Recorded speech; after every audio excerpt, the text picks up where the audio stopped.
So globe trotter event కి ముందు major update వచ్చే ముందు ఇప్పటి వరకు రిలీజ్ అయిన ఇన్ఫర్మేషన్ తోని పోస్టర్స్ తోని మనం globe trotter cinema story predict చేసే ప్రయత్నం చేద్దాం ఈ వీడియోలో. సో మనం కోర్ ఫండమెంటల్ లెవెల్ నుంచి స్టార్ట్ చేద్దాం concept. 1980s Hollywood block buster feel ఏదైతే ఉంటుందో అదే క్యాంప్ లో ఈ గ్లోబ్ ట్రాటర్ అనే సినిమా ఉంటుందని నా అంచనా. సో ఇప్పుడు బాహుబలి నుంచి మనం అబ్జర్వ్ చేసుకుంటే బాహుబలిలో ఒక మనిషి కథ చెప్తారు, ఒక రాజు కథ, ఒక మనిషి కథ. సో ప్యూర్లీ అది ఇంట్రీక్ పైన, డ్రామా పైన, ఒక విజువల్ స్పెక్టాకిల్ లెవెల్లో వర్క్ అవుతుంది. అండ్ బాహుబలి అనేది ఒక అడ్వెంచర్, ఎట్ ఇట్స్ కోర్ ఒక అడ్వెంచర్ డ్రామా. అండ్ మనం అబ్జర్వ్ చేస్తే బాహుబలిలో మనిషికి మించిన థీమ్స్ పెద్దగా కనబడవు. మాహిష్మతి, రాజు, రాజ్యం, మనుషులు, కష్టాలు ఇలాంటి థీమ్స్ టచ్ చేస్తారు. కానీ లార్జ్లీ బాహుబలి అనేది మనుషులకు సంబంధించిన కథ. అండ్ బాహుబలి అనే సినిమా ఎందుకు హిట్ అయింది? అలాంటి విజువల్ స్పెక్టాకిల్ అప్పటి వరకు ఇండియన్ స్క్రీన్ పైన కనబడలేదు. దానికి తోడు Baahubali played by the great Prabhas ఆ మచీజ్మో, ఆ లుక్ లేక ప్రెజెన్స్ అంతా క్యాప్చర్ చేసింది ఆడియన్స్ ఇమాజినేషన్ ని. అగైన్ ఇక్కడ మనం థీమ్స్ ని టచ్ చేసే ప్రయత్నం చేస్తున్నాము. సో బాహుబలి అనేది ఒక గొప్ప మనిషి కథ, కానీ మనిషి కథ. సో ఇప్పుడు బాహుబలి అనేది బ్లాక్ బస్టర్ అయిపోయింది, ఇంత ఎక్స్పెక్టేషన్స్ పెంచేసింది. నెక్స్ట్ బాహుబలికి ఫాలో అప్ ఇంకా పెద్ద ఉండాలి. బాహుబలి లెవెల్లో ఉన్నా కానీ సినిమా నడవదు, ఎందుకంటే ఎక్స్పెక్టేషన్స్ ఆ లెవెల్లో ఉన్నాయి. సో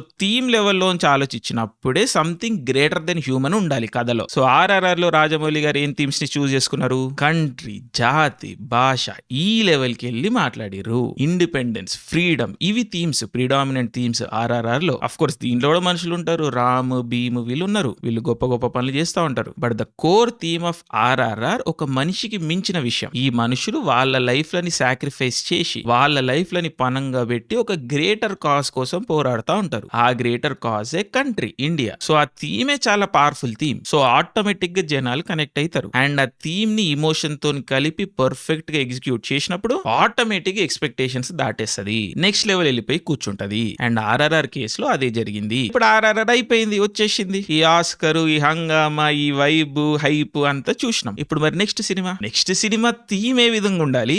గొప్ప మనిషి అయిపోయిండు, కంట్రీ అయిపోయింది, ఇక నెక్స్ట్ థీమ్ ఏ ఉండాలి? కంట్రీ తర్వాత ఏమొస్తుంది? భూమి, గ్లోబ్. సో యూనివర్సల్ కాన్సెప్ట్ ఉండాలి గ్లోబ్ ట్రాటర్ లో అనేది న్యాచురల్ ప్రోగ్రెషన్, అందుకే గ్లోబ్ ట్రాటర్. సో ఇప్పుడు గ్లోబల్ కాన్సెప్ట్ అనేది ఫిక్స్ అయింది, మనమైతే ఆ కంక్లూజన్ కి వచ్చినాం న్యాచురల్ డిడక్షన్ ద్వారా. అఫ్ కోర్స్ షెర్లాక్ సంపతే అవుతున్నా నేను, but it's okay. So elementary my dear Watson అనుకుంటా మనం ముందుకు పోతే ఏం కంక్లూజన్ కి వస్తున్నాం? ఇక్కడ global concept but Indian core and emotion. ఎందుకంటే రాజమౌళి గారు ఇండియన్ దాటిపోతారని నేను అనుకుంటలేను. Globe but with focus on India. So ఇప్పుడు మోస్ట్ పవర్ఫుల్ ఇండియన్ ఇమోషన్స్ తీసుకుంటే మనము కంట్రీ అనేది అయిపోయింది ఆర్ఆర్ఆర్ లో ఆల్రెడీ. సో ఇంకేం ఇమోషన్ మిగిలింది?